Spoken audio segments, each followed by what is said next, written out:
বিশ্বনবীর বিশিষ্ট সাহাবী হযরত উসামা ইবনে যায়েদ রাদিয়াল্লাহু তাআলা আনহু নবীজিকে জিজ্ঞেস করলেন, ওগো আল্লাহর নবী, আপনি শাবান মাসে এত অধিক পরিমাণ রোজা রাখেন কেন? বিশ্বনবী মুহাম্মদুর রাসূলুল্লাহ প্রত্যুত্তরে বললেন, এরে উসামা, এই মাসে আমি এত অধিক পরিমাণ রোজা রাখি এর কারণ হলো এই মাসে বান্দার আমল সমূহ আল্লাহর দরবারে পেশ করা হয়। অথচ বান্দারা এই মাসে তাদের আমল সমূহ সম্পর্কে উদাসীন থাকে। এটা হলো রজব এবং রমজানের মধ্যবর্তী মাস।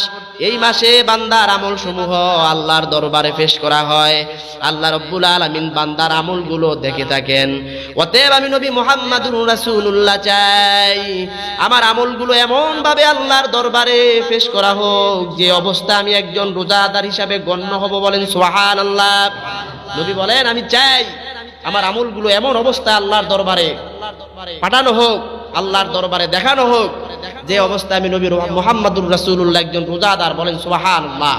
প্রিয় উপস্থিতি, উসামা ইবনে যায়েদ যখন নবীজিকে প্রশ্ন করলেন, নবীজি এই কথাটা বললেন।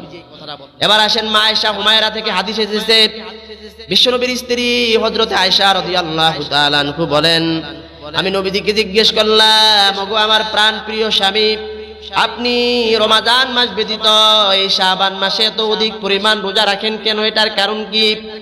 বিশ্বনবী মুহাম্মদুর রাসূলুল্লাহ প্রত্যুত্তরে বললেন, রে আয়েশা, তুমি জানো না এই মাসে এই বছরের মধ্যে আল্লাহর যে বান্দারা ইন্তেকাল করবে, আল্লাহ রাব্বুল আলামিনের ফেরেশতা হযরত আজরাইল তাদের নামগুলো খাতার মধ্যে এই মাসে লিপিবদ্ধ করে থাকেন।